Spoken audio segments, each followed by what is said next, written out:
Fala Vascaíno, fala Vascaína, você torcedor do Vasco espalhado de norte a sul do Brasil e você torcedor do Vasco aí espalhado pelo mundo, saudações vascaínas.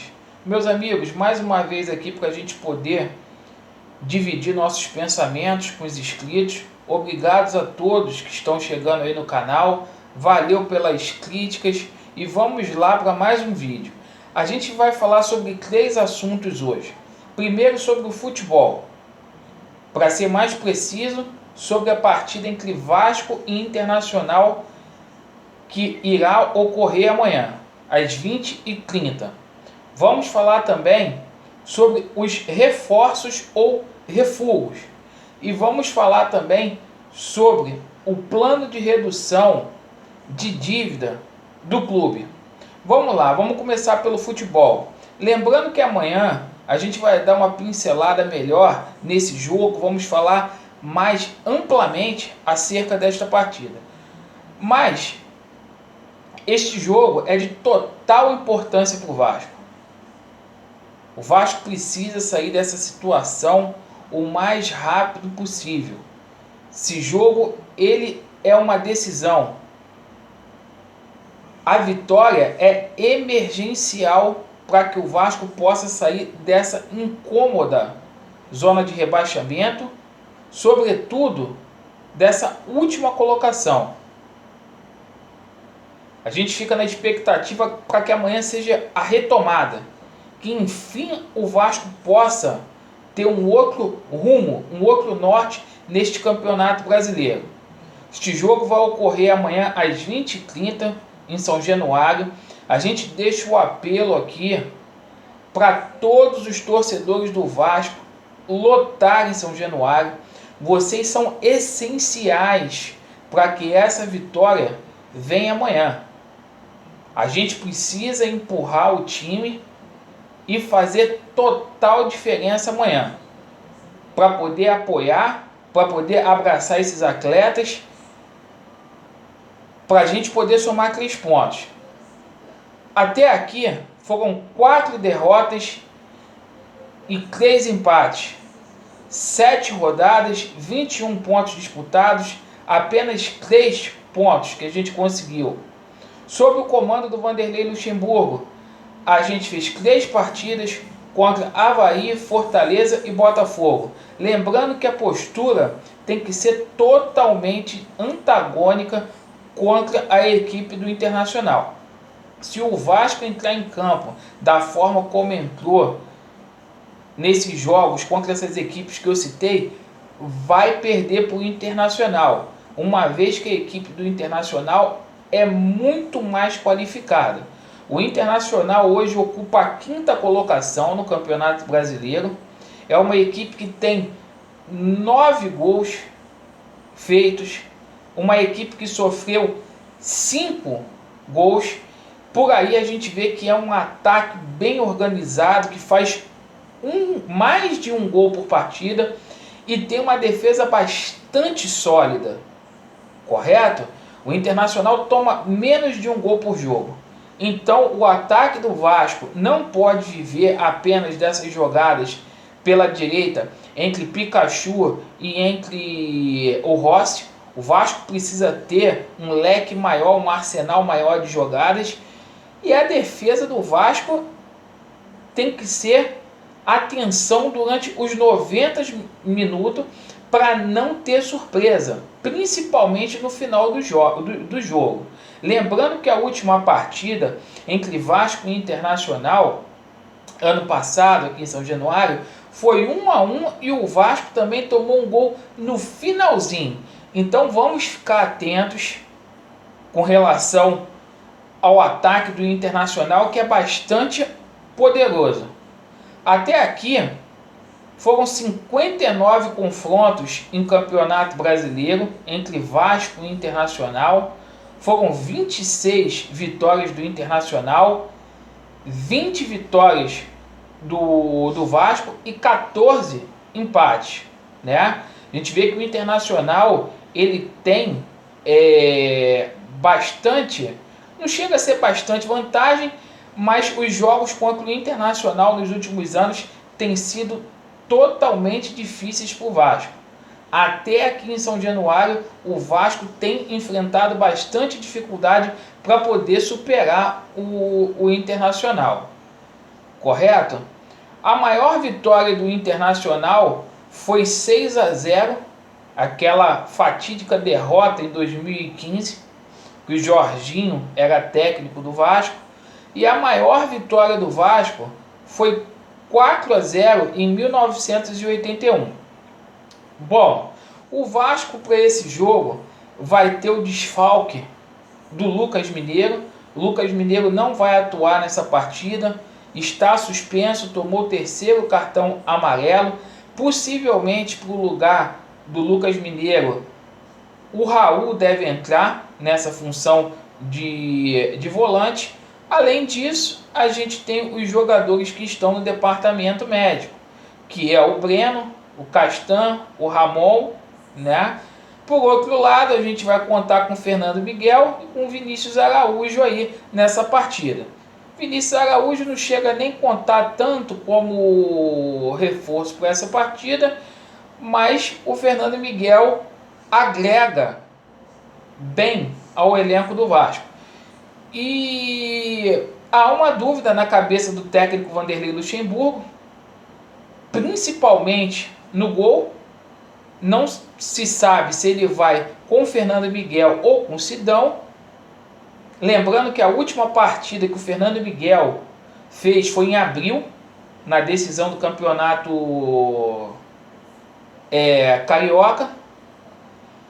O goleiro está bastante tempo parado, então a gente fica entre a cruz e a espada. Vai com o Sidão, que é um goleiro que está sujeito a chuvas e trovoadas, ou a gente vai com um goleiro que está readquirindo a sua forma física, uma vez que estava contundido? A gente não sabe. Pelo lado do Internacional, o Internacional também tem dois desfalques importantes que o Vasco pode tirar proveito disso. D'Alessandro não joga, não viajou aqui para o Rio, assim como o Rodrigo Moledo também não joga. O Rodrigo Moledo, que é um excelente zagueiro. Então a gente fica na expectativa para que o Vasco possa fazer um bom jogo amanhã. Lembrando que a escalação do Vasco, a menos que o Vanderlei Luxemburgo venha fazer alguma modificação diferente do que a gente acompanhou no decorrer da semana, o Vasco deve ir com Fernando Miguel, Pikachu, Werley, Ricardo Graça, Barcelos, Felipe Bastos, Raul, Marcos Júnior, Rossi, Thiago Reis e Marrone. Lembrando que a gente também vai ter o reforço aí do Thales Magno, vai se juntar à seleção depois, e a gente fica na expectativa para que o Marrone saia dessa zica, que o Thiago Reis saia dessa zica também, e a gente possa vencer o Internacional amanhã. Então, sobre o jogo, esse é o resumo. Lembrando que amanhã a gente vai falar mais coisas acerca do jogo. Ao a gente ver a escalação do Vasco, fica notório que o Vasco precisa de reforços. Eu tenho a política de não falar sobre nomes aqui no canal, até para não criar expectativa em vocês inscritos. Entretanto, a gente efetivamente precisa de reforços. Ainda com a chegada desses atletas que estão no departamento médico, é muito pouco. Vamos lembrar que esses atletas fizeram parte do elenco ano passado, que quase caiu para a Série B, que se safou na última rodada frente ao Ceará. E o Vasco precisa de reforços. O que a gente vê aí na mídia circulando, hoje falou no nome do Gerson, é mais especulação do que coisas propriamente ditas que concretas, né? Muito se especula, pouco se faz, e nomes, na sua grande maioria, quer mais refúgio do que propriamente dito reforço.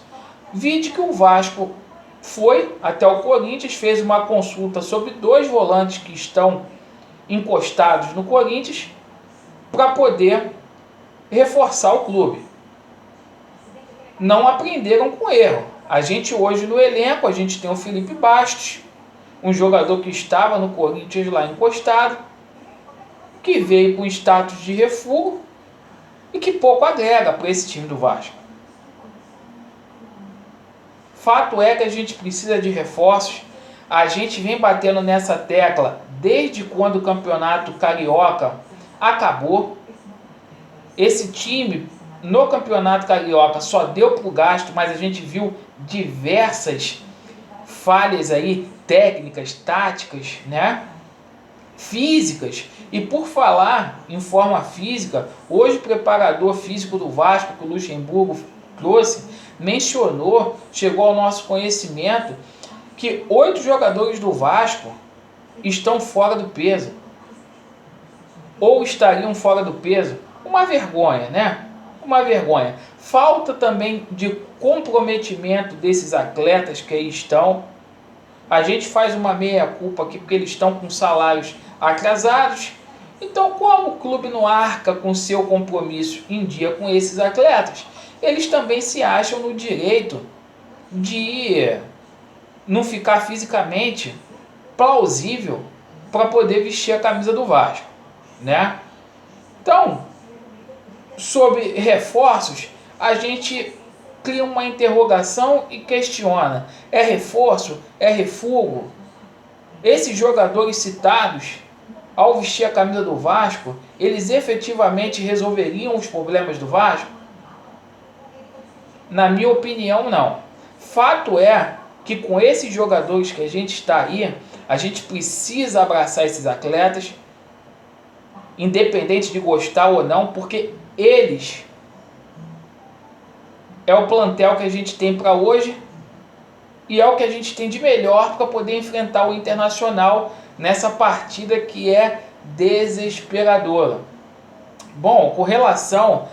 Eu estou tocando esse assunto aqui, o plano de redução de dívidas do clube, porque muita gente me perguntando a minha opinião sobre isso. Eu já falei aqui no canal, né? Vamos lembrar, meus amigos, essa diretoria, ela está há 1 ano e meio no Vasco.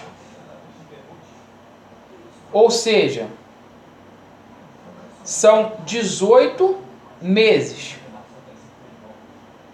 Nesses 18 meses, qual foi o mês que eles pagaram o salário em dia? Nenhum. Se ainda tivesse a desculpa de que eles atrasaram o salário porque pagaram o lá para trás, mas nem isso eles pagaram. Então, o dinheiro que o Vasco teve para poder pagar salário foi de empréstimos referentes ao BMG e ao Carlos Leite. O Vasco fez 2 empréstimos, né? E vai fazer mais 2. Primeiro na montante de 10 milhões e o outro no montante de 20 milhões. Para o clube poder andar até o final do ano. Pergunto para vocês, qual credibilidade esta diretoria tem para falar de fundo internacional? Minha opinião sobre isso, eles vão trocar de credor. Eles vão pagar a dívida que tem na Justiça Trabalhista, com ex-atletas, vão pagar a dívida que tem com o governo federal, dos impostos que eles não pagam, que não recolhem, e vai ficar devendo a um particular aí. Mas eu pergunto a vocês, quem é o Papai Noel que vai colocar no Vasco dinheiro diante dessa incerteza no quadro político que é totalmente instável? Uma dívida que giraria em torno de 560 milhões de reais, esse investidor iria deixar em 290 milhões, cerca de 45% da dívida do Vasco seria quitada. Isso é conversa fiada. e desrespeito com você, torcedor do Vasco. Até porque, se eles tivessem um fundo, para você, meu amigo, e para eu não estar passando essa humilhação que a gente passa, sendo zoado pelos rivais e vendo o time em declínio no Campeonato Brasileiro, se eles tivessem um investidor, que investissem no futebol. Na verdade é que eles não têm nada. Não que as outras coisas não devam ter investimento, que as dívidas não tenham que ser pagas, mas primordial hoje seria o futebol. Junto, obviamente, com os salários em dias dos funcionários, os mais humildes, os atletas. Mas o futebol, em termos de esporte, seria o prioritário. Não tem dinheiro para poder pagar salário, não tem dinheiro para poder pagar fornecedor, não tem credibilidade nem para poder pegar um empréstimo. Então é isso, meus amigos. A minha opinião. Conversa fiada, coisa do boitatá, ainda mais para comprometer a receita de TV do Vasco. O Vasco ia se comprometer a pagar isso à vista, esses valores citados à vista, e ia comprometer a cota de TV. Um absurdo. É um plano diabólico dessa diretoria para abrir insolvência de vez do clube, para o clube falir, e que não poderia ser aceito. Eu acho que isso não deveria nem ser objeto de discussão em conselho deliberativo na próxima segunda-feira, que é vergonhoso, na minha opinião. Mas como a gente sabe que tem um monte de cúmplice que passa a mão na cabeça dessa diretoria, de repente, quem sabe eles não apoiam também esse plano maquiavélico para o Vasco entrar em falência. Vamos lembrar aqui, meus amigos, vamos arredondar, a dívida do clube é de 600 milhões. Entra no Vasco aí anualmente, entre cotas de TV, de estadual, Campeonato Brasileiro, Copa do Brasil, televisão fechada, jogadores que a gente vende, placa de publicidade, e etc, etc, etc. Entre 300 milhões. Então, é uma dívida que é pagável. Agora, tem que ser pago com responsabilidade.